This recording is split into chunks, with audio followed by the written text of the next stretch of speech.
Olá, sejam bem-vindos ao Valor Humano, seu podcast sobre saúde, bem-estar e qualidade de vida. Hoje eu tenho duas convidadas, gente, sensacionais. Eu recebo aqui duas nefrologistas do Centro Médico Gastroclínica, a doutora Hee Kyung-en e a doutora Caroline Formiglieri. Sejam bem-vindas, tudo bem com vocês? Obrigada. Obrigada pelo convite. Muito bom. Olha, e por incrível que pareça, nessa semana a gente comemorou aí o Dia do Nefrologista, então parabéns para vocês, né? Obrigada. É uma especialidade, eu acho, bastante diferenciada. E eu queria até aproveitar para perguntar aí para vocês duas, né, por que vocês escolheram essa especialidade, né? Em que momento lá do curso de medicina houve essa seleção pela especialidade? Como é que foi isso, doutora Hee? Bom, eu sou mais velha, então vou começar primeiro, né? Tá, então, primeiro, na minha vida, eu queria ser professora de matemática. Né? Depois, por acidente, eu acabei escolhendo medicina, e quando estava estudando, eu ia ser pediatra. Daí, no terceiro ano de medicina, eu tive a primeira aula de medicina, nefrologia, com o professor Pedro Gordon. É a pessoa mais inteligente que já conheci na minha vida, depois do meu marido, em Londrina. E ele é um judeu boliviano que mora no Brasil. Né? E ele chegou, assim, no primeiro dia de aula, isso foi em 1975, 6, por ali. Né? Ele falou assim, hoje eu tive um problema muito sério. Naquela época, tratamento renal crônico é muito difícil. E eles tinham poucas máquinas, poucos pacientes e tinha uma vaga só. E tinha uma criança de 12 anos, de filho de milionário, e um pedreiro de 32 anos, com 5 filhos, que tinha que fazer hemodiálise, ele tinha que escolher. E daí, naquela época, se você fizer transplante, o paciente tinha que comprar remédio, imunossupressores, não tem nada de graça. SUS era hemodiálise até 60 anos, passou de 60 anos, SUS não pagava, transplante muito menos, e medicação também cada um tinha que tomar. E tem muitas medicações que o paciente tem que tomar, e SUS não pagava, então o paciente que não tinha condições morria. Não tinha que fazer. Então ele falou que tinha que escolher uma vaga entre um menino de 12 anos, que era rico, e um senhor de 32 anos, que tinha 5 filhos. Nossa. Daí eu estava sentando na primeira fila e falei, professor, não fala quem o senhor escolheu. Aí ele não falou, eu tive a aula, eu fiquei assim muito emocionada, sabe? E daí eu tirei nota 10 em 4 provas de nefrologia, aí resolvi fazer nefrologia. Olha só.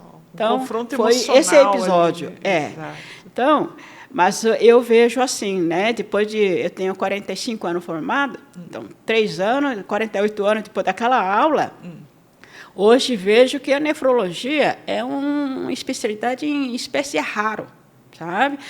No Brasil, menos de 1% nós somos nefrologistas. O Brasil tem 560 mil médicos, 5.400 nefrologistas, sendo que quem tem título pela Sociedade Brasileira de Nefrologia é menos de 2.000. Mas, com isso, não mantém paciente em tratamento. Então, a sociedade concedeu para os médicos que fizeram residência de nefrologia reconhecido pelo MEC, mesmo que não tenha feito prova. Entendi. Mas são tão bons quanto... Né? Então, é uma espécie raro. E se você perguntar para recém-formado, que curso que você vai fazer, que especialidade? Nefrologia é 0,02%. Isso é nacional e mundial. E cada vez pior, sabe? E você, como é que foi a tua história com a nefrologia, Carol? Posso chamar de Carol? Pode, melhor. Eu lembro que no terceiro ano de faculdade, eu fazia faculdade no interior de São Paulo, e aí tinha um professor de nefrologia que era muito bom. O doutor Navarro, o doutor Igor, eles eram, né, excepcionais. E aí eu fiquei de fazer um trabalho de fisiologia renal. Porque ninguém queria fazer, porque todo mundo achava muito difícil. E eu falei assim, deve ser tão difícil, então eu vou lá aprender esse negócio e eu vou fazer. Se sentiu desafiada. Porque a gente tem que estudar o que a gente tem dificuldade. Sim. E aí eu estava no terceiro ano, fiquei um mês concentrada naquele trabalho. E eu fui apresentar o trabalho. E, assim, aí, quando eu estava apresentando o trabalho, eu vi que eu tinha entendido o que significava o rim, como funcionava o rim, e eu me encantei pela nefrologia. E aí, no 5º ano, eu falei, eu vou fazer GO, mudei de fazer GO. Mas daí, na hora de fazer a prova de residência, eu falei, não, é nefrologia que eu quero. E aí eu decidi fazer nefrologia. Foi assim, mas foi com o encantamento da fisiologia renal no 3º ano de faculdade, que eu achei aquela coisa mais linda do mundo, de tentar entender, é bonito, né? De você estudar, de você entender como é que a gente faz xixi, Sim. É muito legal. Incrível mesmo, né?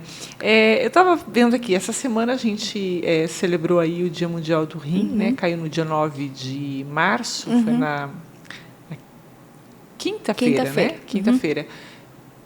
Por que essa data ela é flexível, né? Não tem uma data fixa? Por quê, Carol? Não, faz 17 anos que a Sociedade Brasileira de Nefrologia celebra o Dia Mundial do Rim, e é sempre às segundas quintas-feiras do mês de março que é celebrada essa data. Então, tem vezes que cai dia 8, dia 9, dia 10, enfim. Então, não é uma data fixa. E é um Dia Mundial do Rim, não é só nós aqui do Brasil que celebramos essa data, né? Entendi. E é uma data que eles visam uma conscientização da população para diagnóstico, tratamento precoce. Então, eles fazem isso já faz 17 anos, né? Esse ano, cada ano tem um tema. Esse ano o tema é cuidar dos vulneráveis e estar preparado para os desafios inesperados. É um tema bem abrangente, né? Pós-pandemia, mas muita coisa para ver, né? Ô, doutora Ri, pela tua experiência, eu queria que você comentasse essa questão das doenças renais. Quais são as principais doenças? Por que a gente tem que se preocupar tanto com o cuidado dos rins? O que acontece? Porque a gente vê assim, aqui em Cascavel, depois você vai comentar isso, a doutora Carol também, o número de pessoas que hoje enfrentam aí a questão da fila de espera para um transplante, né? O sofrimento que envolve toda a família. Eu queria que você falasse um pouquinho o caminho que chega, né? Antes disso, tem um caminho do desenvolvimento da doença. Quais são as principais doenças? Elas podem ser evitadas? Como é que é? Bom, é envelhecimento de população geral. Né? Então, que nem UTI, antigamente, os pacientes que entravam na UTI, pessoal que tinha 40, 50 anos, pós-acidente, esfaqueado, baleado. Hoje, não. Você vai no UTI, tem pacientes de 80, 90 anos que são frágeis. Né? É um carro velho. Né? Eu sempre comento a pessoa como carro velho. Você tem um carro velho, você bate na frente, às vezes cai para-choque traseiro. Então, os velhos são assim. Às vezes, o simples de gripe, tomou um comprimido errado ou incompatível, acaba tendo problema renal. Hoje, a estatística mundial é assim. Nos Estados Unidos, eles têm mais pesquisa, né? Eles acham que 15% de população americana tem certo grau de alteração função renal. Lógico, nem todos precisam fazer hemodiálise, mas tendência mundial é aumentar. Então, se você levar isso em comparativo ao Brasil, é a mesma coisa. Né? E hoje sabe que tem muito mais gente morrendo por problema renal do que câncer de mama, câncer de próstata. É mesmo. Só que desde 1945, os pesquisadores, laboratórios, eles investem no dinheiro para fazer pesquisa, para tratar todas as patologias. Só que renal crônico, tratar renal crônico para a indústria, laboratório, não vale a pena, não ter retorno. Porque poucos médicos trabalham, os pacientes não são detectáveis. Por quê? Quando o paciente chega num lugar para fazer hemodiálise, 90% desconhece doença. Então, chega lá, nossa, o senhor está com problema lá, tem que começar a fazer hemodiálise. Então, é um choque muito grande. Né? Então, a população não está preparada a isso. Então, se você for ver, oncologia investe, trabalha, pesquisa 40 vezes mais do que doença renal. Sendo que eles não morrem 40 vezes mais. Mas é que a indústria de oncologia dá dinheiro. E tratamento renal crônico não dá dinheiro para a indústria, nem para o laboratório. Então, trabalhar e ganhar dinheiro não é crime. Só que tem que ser proporcional. Mas, infelizmente, tratar renal crônico é uma matemática que não bate. Eu só vou dar um exemplo. Por quê? Né? Nos últimos 20 anos, insumo aumentou 680%. Salário de funcionário, 350%. SUS ajustou 218%. Então, o que significa isso? Matemática não bate. Então, hoje, no Brasil, tem 872 clínicas de hemodiálise, de SUS estão fechando, mas o Ministério da Saúde, não, está aumentando, estão abrindo particulares. Mas SUS estão fechando. Aqui em Cascavel mesmo, nós temos uma clínica de hemodiálise SUS, nós estamos lotados e trabalhando acima. E a tendência é cada vez mais ainda. Por quê? A população está envelhecendo, então aumenta doenças que não tinha e aparecem. Então, mesmo pneumonia, um senhor de 20 anos, 40 anos, 60 anos, 80 anos, é diferente. Tanto é que, até uns 25, 30 anos atrás, pessoa que tinha problema renal, com mais 60, o governo não pagava. Você viveu 60 anos, já está bom, não precisa gastar dinheiro. Só para você ter uma ideia, o Brasil gasta hoje, só com a hemodiálise, em torno de 5 bilhões. Então, esse é problema socioeconômico. Então, por isso que tem que fazer prevenção. Prevenir doença para não ficar doente, para não sofrer. São pessoas improdutivas, sofrimento, qualidade de vida é porcaria, e 12% morrem no primeiro ano. Né? E transplante, mesmo que nós queremos fazer, mas a burocracia é muito comprida, muito complicado. O Brasil ainda, a população não está preparada para doar. Sabe? Eles preferem enterrar e rezar e levar flores no cemitério do que doar órgãos que podia ser aproveitado. Entendi.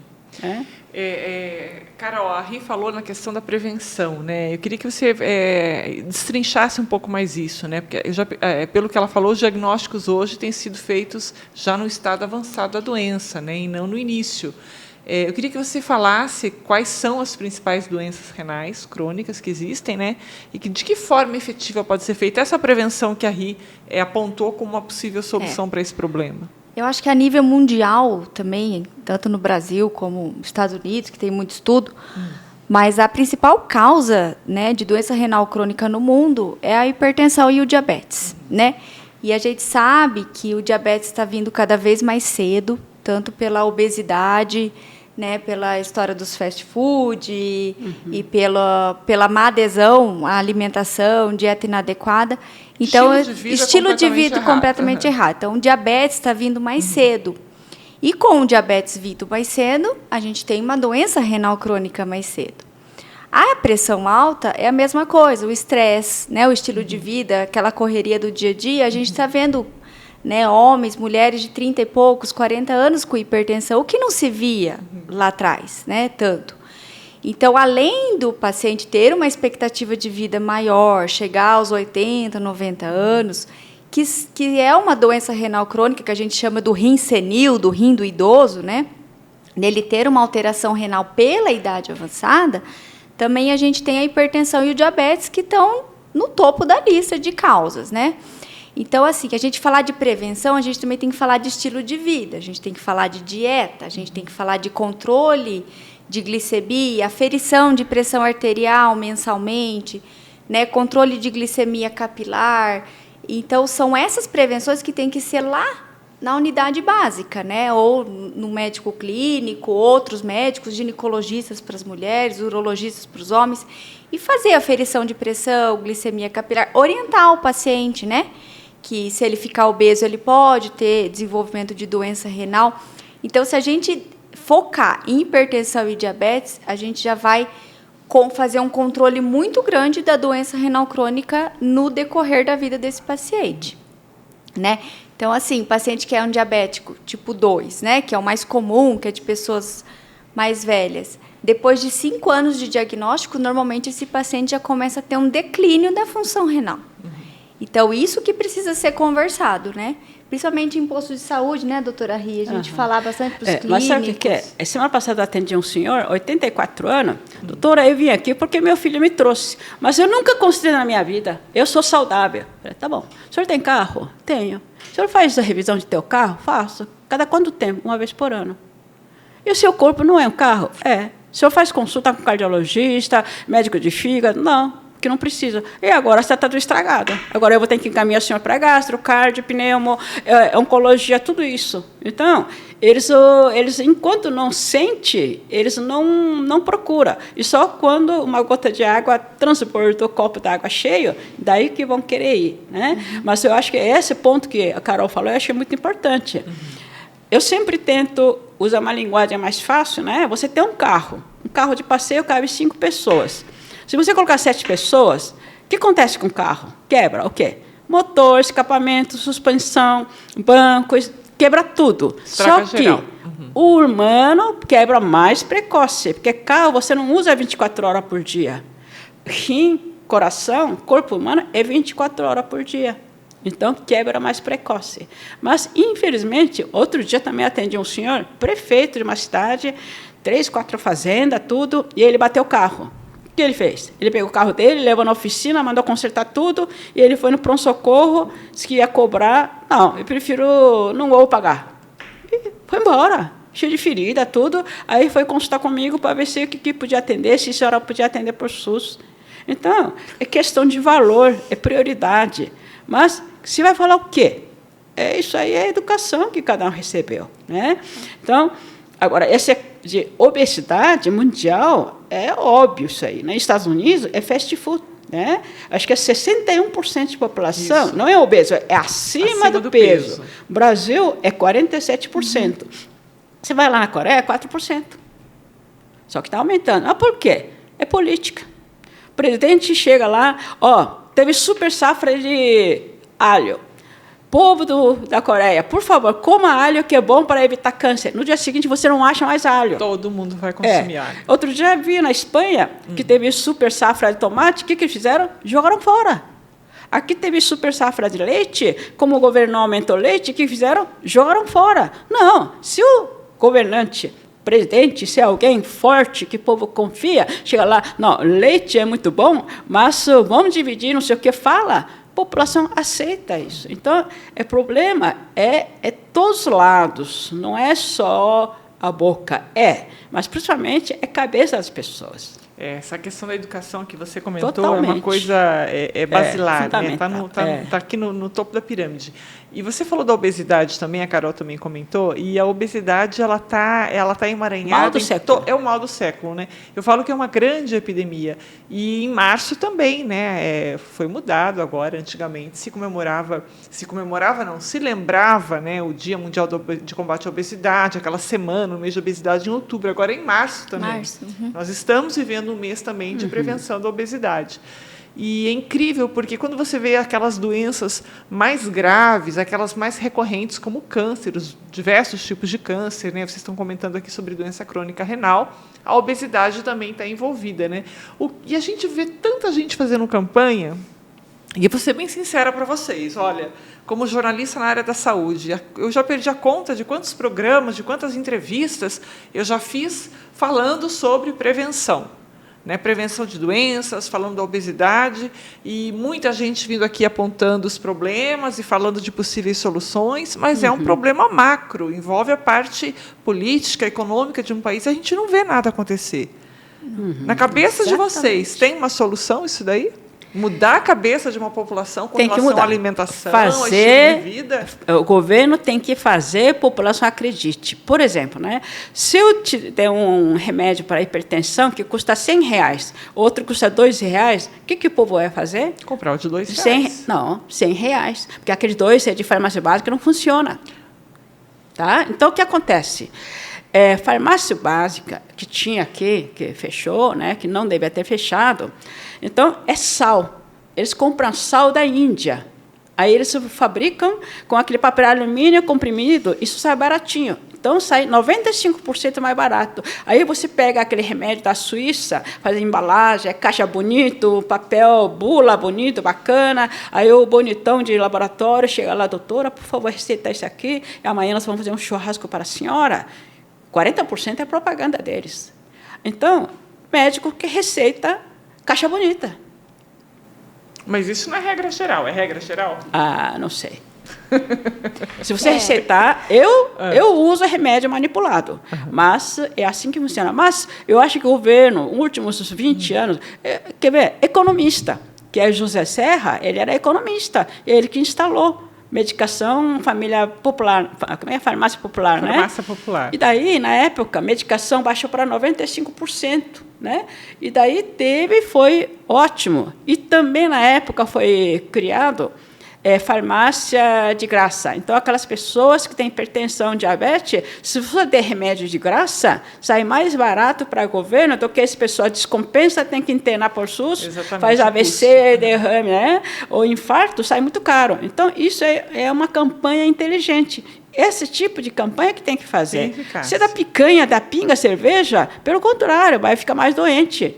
Né? Tem que fazer exercício, faz campanha para a pessoa tratar. Eu acho que a orientação do paciente também tem que ser bem abordada, né? A gente não pode olhar para um paciente obeso e falar assim, o senhor precisa emagrecer. Ele sabe que ele precisa emagrecer. Está cansado de saber, ele sabe dessa informação. Isso, né? Você tem que dar ferramentas para que ele consiga fazer o que ele precisa ser feito, né? Então, isso... E é outra, tem que seduzir. Eu vejo muitos colegas, infelizmente, também atendendo assim, em 10 minutos.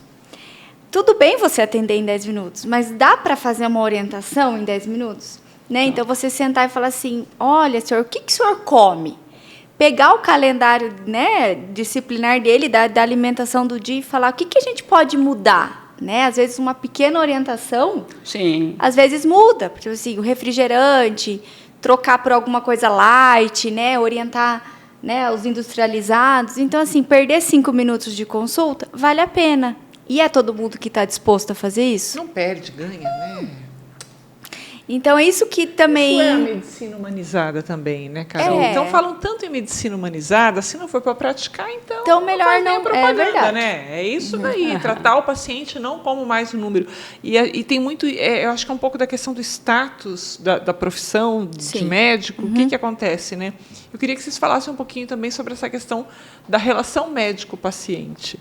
Na publicidade médica, na divulgação médica, a gente sabe que o Brasil, acho que, se não for o país, é um dos mais rígidos com relação a isso, né? A publicidade médica, né? Tem um conselho dentro do tem uma comissão dentro do Conselho Federal de Medicina que só regula isso, que é a CODAME.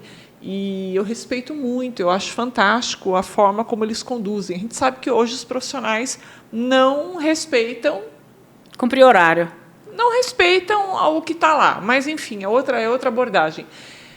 Como que fica essa questão da ética com relação ao trato com o paciente, a essa humanização? Como é que é isso no dia a dia de vocês? O que vocês pensam sobre isso? Além de ter o código de ética médica, né, que nós temos, a gente ganha até no dia que a gente se forma, a gente recebe o código de ética médica, que tem que ser seguido. Eu acho que isso é muito de bom senso, né? É muito de educação, né? Da onde você aprendeu, que professores você teve, da família, valores da vida, entendeu? Eu sempre falo, eu sou professora, eu sempre falo para meus alunos, trate os pacientes de vocês como você gostaria que tratasse um familiar seu, né? Então, isso é muito de bom senso, né? A relação que você adquire, e não é numa consulta que você vai adquirir uma relação de empatia, uma relação de confiança, né? Você precisa mostrar para o paciente que você sabe, mas que você está do lado dele, né? Eu falo, doutora Rita, que eu tenho um sonho, né? Eu tenho meu consultório, né, de frente para o outro, né, aqui na gastro, é um de frente para o outro, né? O médico de um lado, o paciente do outro. E eu falo que o meu sonho é pôr a minha cadeira do lado do paciente. Porque eu estou do lado do meu paciente, eu não estou na frente dele, eu não sou melhor que ele, né? Então, eu ainda vou colocar a minha cadeira do lado do paciente. Para alguns pacientes, eu coloco. Quando eu vou orientar a dieta, eu coloco. Então, isso tudo é muito bom senso, de onde você veio, do que você acredita. Se o médico não acredita que uma orientação dietética vai resolver, ele vai atender em 10 minutos e ele não vai ter relação médico-paciente. Gente, eu adorei isso. Eu adorei isso que você falou. Tem médico que não abre nem a porta para o paciente, pede para alguém abrir a porta para o paciente entrar. Eu achei fantástico. Você sabe, lá na gastroclínica, né, eu atendo aquela parte de velhos, né? Então, conforme o dia que você chega, você tem consultório 1, 2, 3, geralmente eu fico no 8, 9. Aí eu chego lá, eu gosto de ir buscar o paciente. Eu chego lá, olha, nós vamos embora, só que onde eu vou atender a senhora é meio longe, então tem que parar no meio do caminho para tomar um traguinho, porque é longe pra caramba, e comer um pouco de mortadela. Aí eu chego lá. Eu tenho uma experiência super legal. Um mês atrás, eu comentei isso num evento, né? Que eu tenho alguns colegas médicos que acabam sendo amigos, que é humanização. Então, até um pouco tempo atrás, tinha uns 2.000 coreanos que moram na Cidade do Leste, e mais tantinho assim, na Assunção, vinha consultar aqui em Cascavel. Eles tinham condição de consultar nos Estados Unidos, Inglaterra, França, Canadá, Coreia, né? Mas eles, São Paulo, Curitiba, eles vinham aqui em Cascavel para consultar como? Namir, Antônio Carlos, Sagai, Tomás, esse povo. Por quê? É humanização. Só que existe uma diferença. Eles não falam pulufa de coreano e eles não falam português, mas se entende. No começo, eles, doutora, eu preciso consultar com gastro. Eles tinham que consultar com gastro. Aí eu agendava, vinha coreano, então tinha tempo, eu ia lá traduzir. Mas tem vezes que não traduzia. Mas, mesmo assim, Tomás se entendia com os coreanos. Não sei como é que atendia, se entendia, operava, dava remédio, ficava apaixonado. Então, chama-se humanização. Depois de bom tempo, os coreanos ficaram tão agradecidos, eu recebi menção de agradecimento de cônsul-geral da Coreia no Paraguai. Que legal. Então, mas graças ao atendimento dos colegas meus daqui. Hoje, eles telefonam, marcam. Esse dia atrás, o Dr. Gabriel operou uma coreana, que ela está com mioma e ela tinha que tirar. Segunda-feira. Doutor, vai tirar? É muito grande? É grande. Só que o senhor, cuidado, eu não quero que o senhor corta. Por quê? Segunda-feira que vem, quer dizer, daqui a, eu vou para a Coreia, estou com passagem comprado. Mas se cortar, eu não vou poder viajar. Não. Então, o senhor faz favor de tirar, mas eu não quero que o senhor tire cortando. Tá bom. Aí, aí foi para o centro cirúrgico. Aí foi, disse que ia 1h30, 3h, nada. Fui lá ver, começou 3 horas, levou 4 horas. Porque quando eles fizeram videolaparoscopia, tinha mais de 500 gramas. Como é que vai tirar? E ela só teve parto cesárea. Como é que ia tirar 500 e poucos por baixo? Então, o que eles fizeram? Gabriel por cima, né? E o ginecologista por baixo, tirando picotinho, 4 horas de cirurgia. Se eu fosse ter a vontade de cortar, falar, não deu para tirar e ponto. Não, tiveram 4 horas para tirar um útero. Se eles fizessem por cirurgia comum, de laparotomia, eu acho que tinha feito meia hora. Não, 4 horas tirou. Né? Você respeitar a família ficou feliz da vida e 7 dias depois ela foi para a Coreia. É isso que enche os olhos da gente, respeitar, né? A vontade e tratar. Porque médico não faz milagre, mas faz com que a paciente sente bem. Né? Isso é medicina. Não é curar, não faz milagre, nada. É tirar alívio, sofrimento. Né? Então, isso aí, a pessoa de Cascavel faz muito bem. Fantástico, olha aí, então, né? Bacana saber disso. Carol, você tem alguns números aí para falar para a gente com relação pós-pandemia? Como é que ficou essa questão aí do pessoal que já estava fazendo acompanhamento, tratamento, transplante? Já conseguiu organizar tudo? Acho que ainda não. Não, né? Ainda não. A Sociedade Brasileira de Nefrologia, ela emite um censo do Brasil, né, todo ano. O censo de 2022 ainda não foi lançado, porque acabou os dados agora, em fevereiro de 2023, então nos próximos meses devem lançar. E assim, o último censo que a gente tem 150 mil pacientes fazendo hemodiálise. Tá? Isso inclui também as diálise peritoneal, né, que é aquela diálise do abdominal, mas a maioria é hemodiálise mesmo. Né? Então, são 150 mil pacientes. Desses 150 mil, somente 35 mil estão em fila de transplante.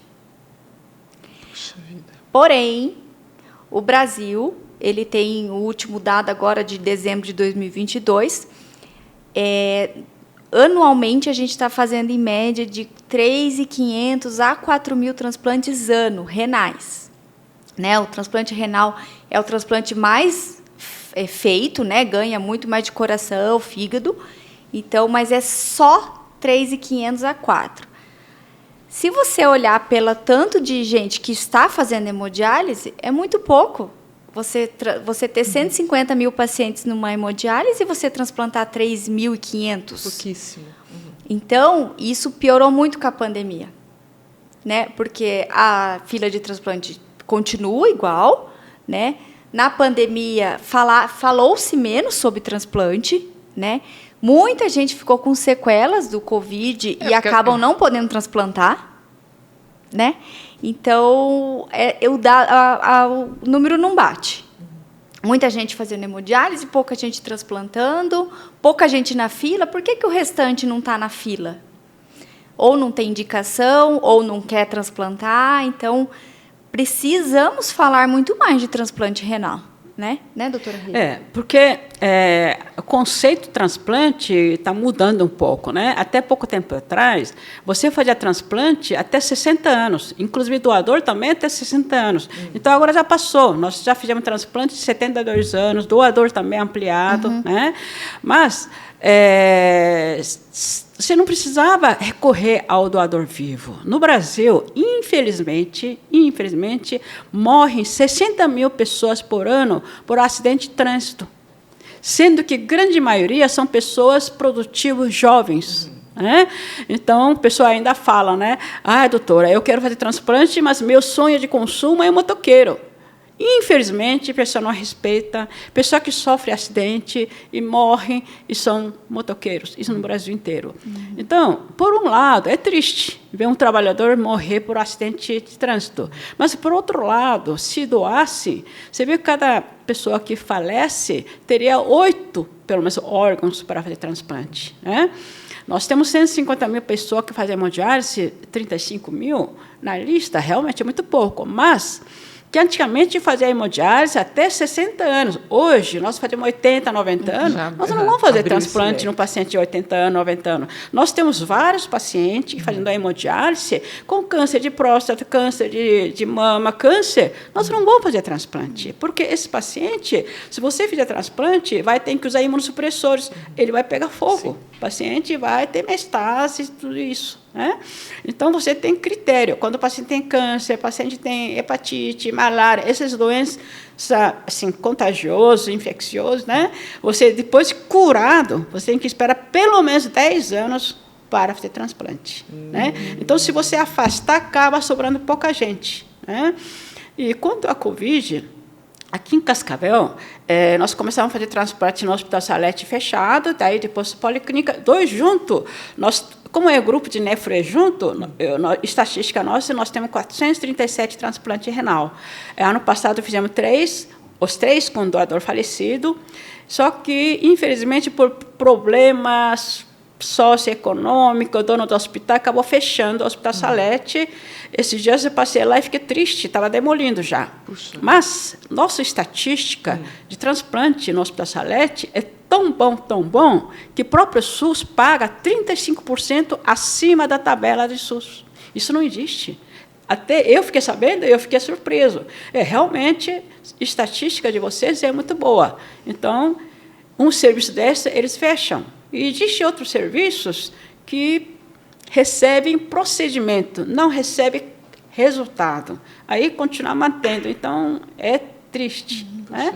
Então, e hoje, como é que está a fila do transplante aqui em Cascavel? Bom, então, como nós não fazemos mais transplante, então os pacientes têm que ser encaminhados para outros centros. Onde? Curitiba? Pato Branco, Curitiba, mas nós estamos conversando com o pessoal de São Lucas, já estamos atendendo controle pós-operatório, né, que faz controle ambulatorial, que nós temos 160 pacientes, eles tinham que ir para Curitiba, chega lá, eles não aceitam exame daqui.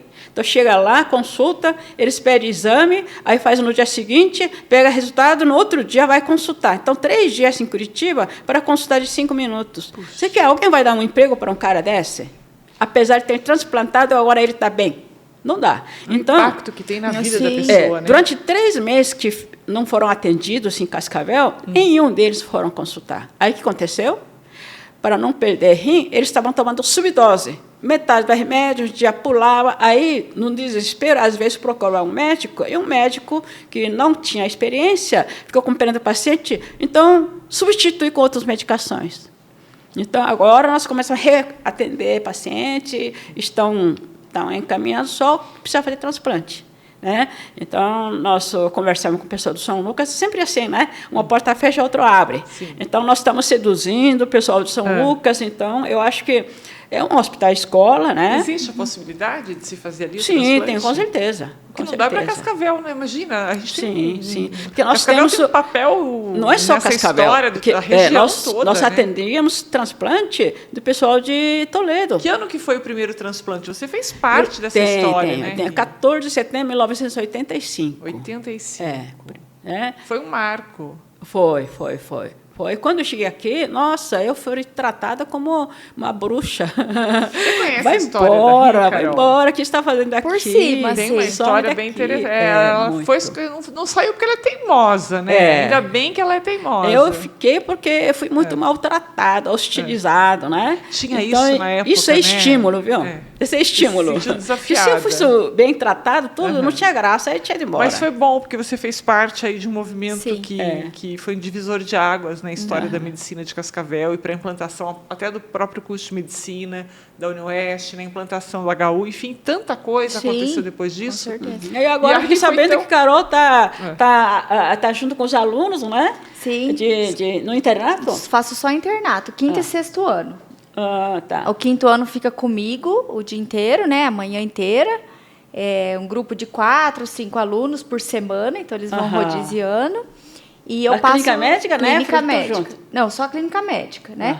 E aí o sexto ano passa a visita comigo uma vez por semana e os fins de semana. E eu entrei no... Estão comadres já, eu- estão conversando entre É, elas. sim. eu entrei Então no... vocês continuem aí que eu vou ficar aqui ouvindo.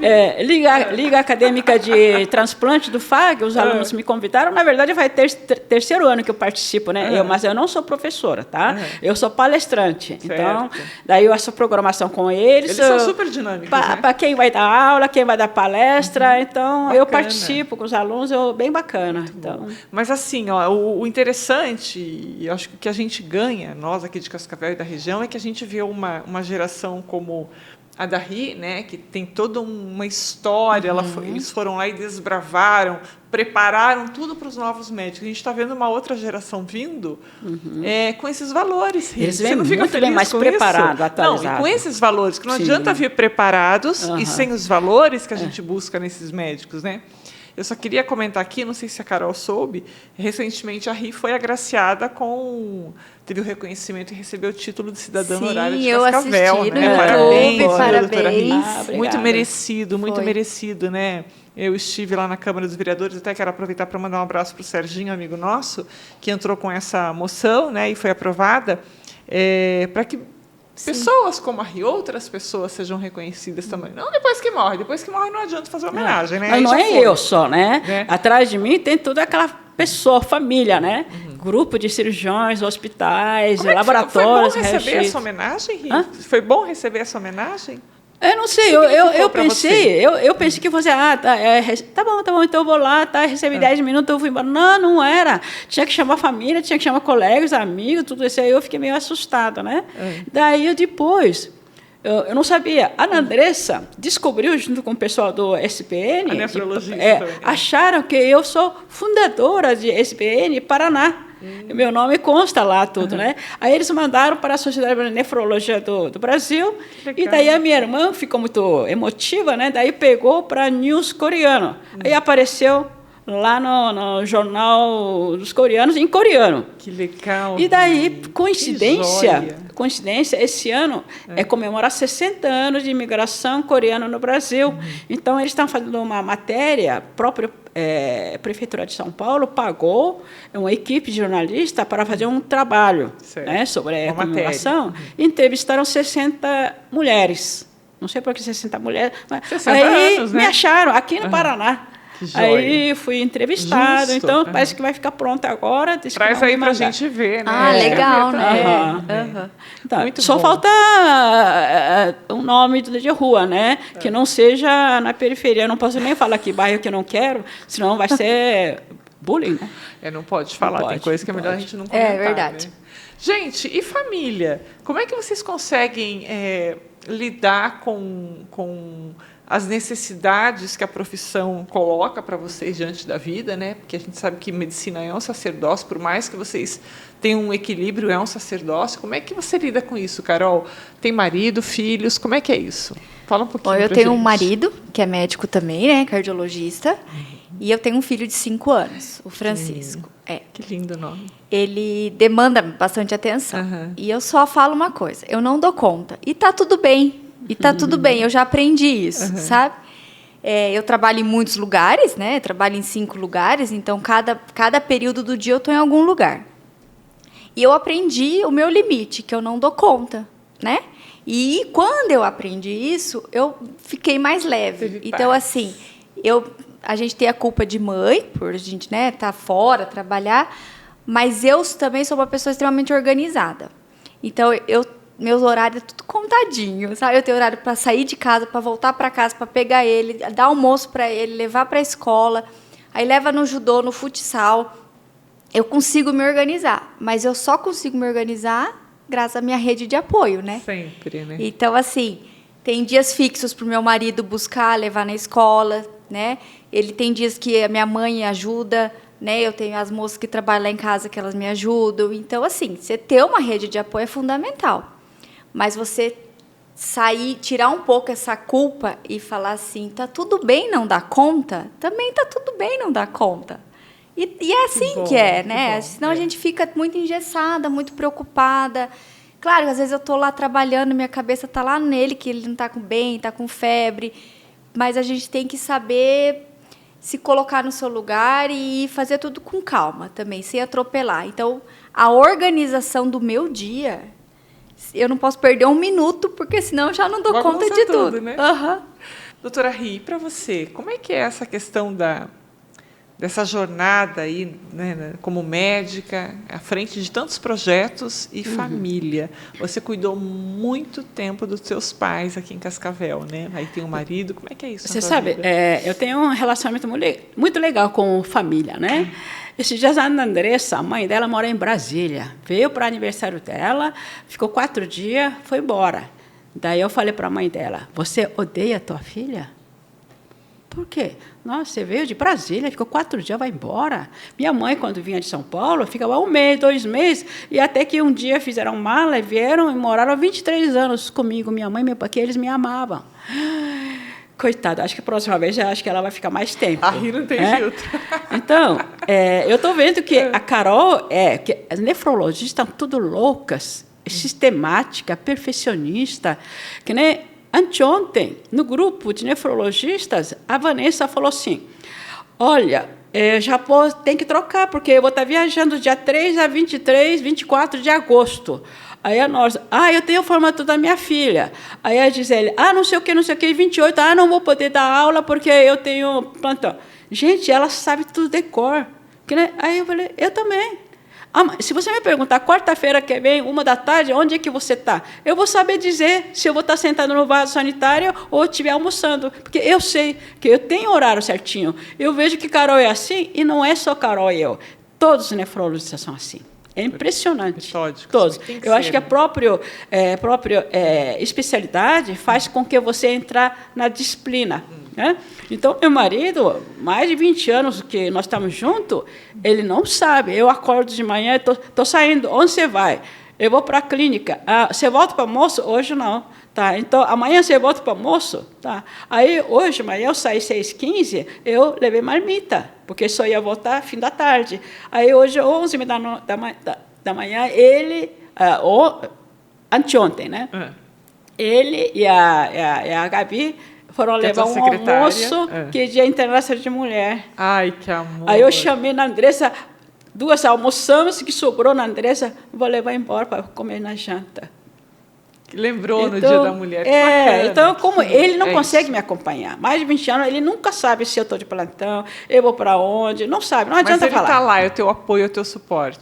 Tranquilo. Isso é bom, né? Maravilha. Meninas, eu amei conversar com vocês, conhecer um pouco mais a Carol, e eu espero que a gente venha aqui conversar com boas novas. Eu acho que vamos assumir o compromisso, a gente falar mais sobre a questão da doação de órgãos, né, da questão do transplante. A gente sabe que é um tema... a gente nunca sabe quando a gente vai precisar. E não é só uma questão de ter empatia, é uma questão de fazer a coisa certa. Mas deixa eu falar sobre isso. Muitas vezes você fica decepcionado com as pessoas, né? Tem um rapaz, tem 33 anos, eu cuido dele desde 12 anos. Né? Ele perdeu o rim, fez hemodiálise, a mãe doou o rim. Aí ele, cara, super bacana, cuida de menores infratores, tudo. E daí ele, para melhorar, ele começou a praticar esporte e correr na rua.